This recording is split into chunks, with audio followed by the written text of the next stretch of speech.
Hey everybody, it's Nathaniel, here to talk to you today about free will. Now, free will, I don't believe that free will is a very well defined term because the only thing that I understand that it is from my sociolinguistic interactions or experience is that it is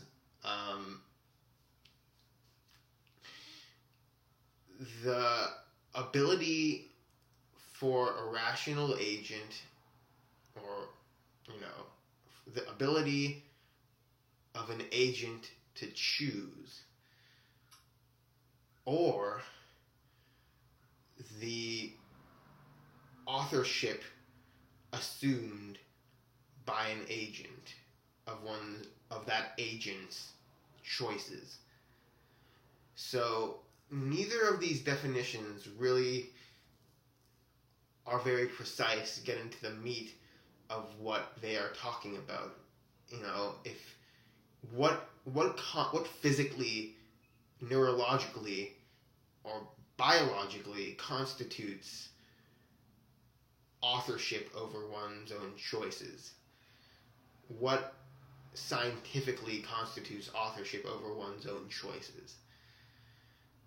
That is not very clear to me. But then there's a whole big problem of people thinking that if there is no free will, whatever that is, if there is no free will, whatever it is, then there's no ethics. There's no ethics. And their argument is that if we don't have the ability to choose what we do, then we should give up on choosing and not do anything, or become a libertine hedonist and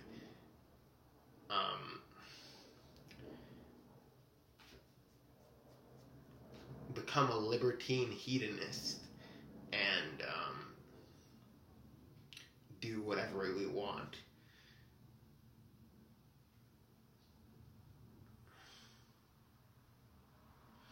So the argument is either that we should give up on choosing, or give up on choosing to do the right thing. And those arguments are internally flawed.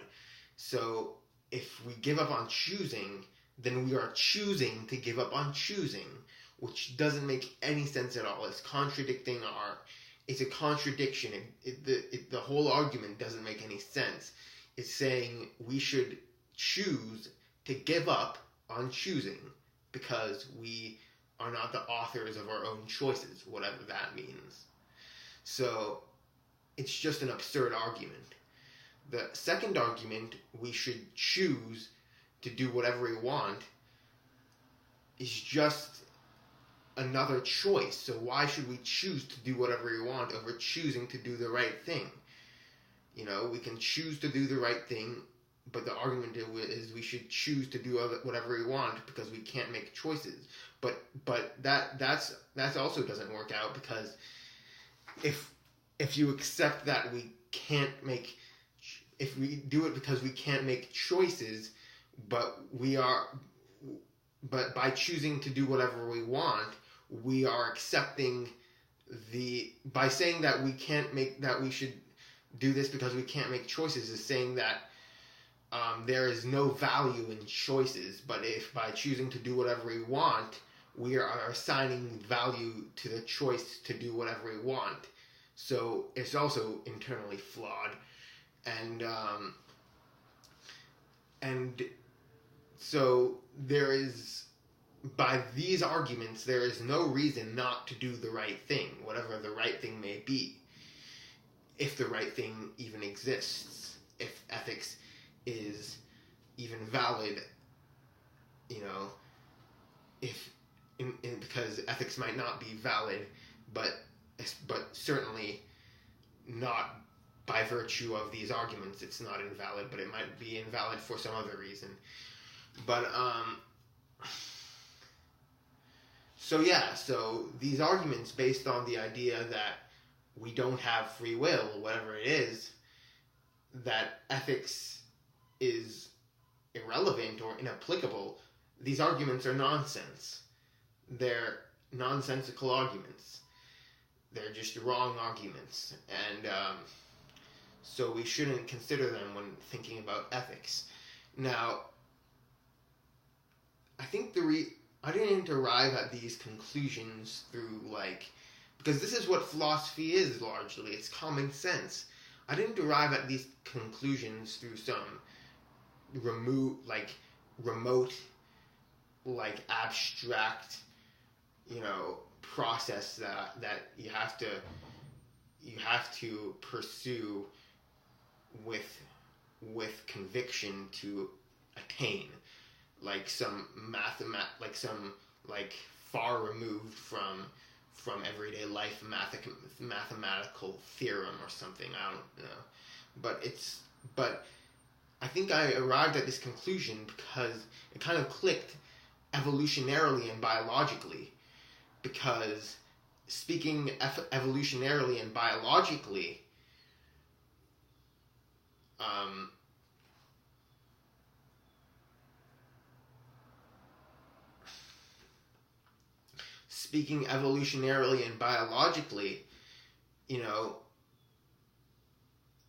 fundamentally, organisms are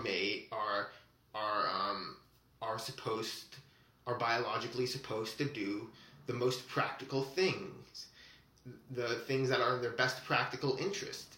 And ethics is all about doing things that are in the best practical interest of human beings.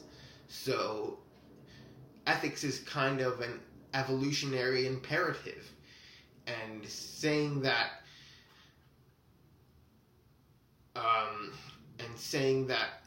this evolutionary imperative is invalid is like saying that what biology's function is somehow biology's function is somehow invalid, which is just not true. It's saying that we shouldn't do what biology means for us to do because we can think of this subject. It's saying that what biology wants for us is wrong for us biologically, which is just absurd. So if it's a biological imperative to do what's practical for us, and if we say that this imperative is invalid, then then it's immediately contradicted by the fact that this has been the point of biology since the beginning of biology. So it's just a nonsense argument.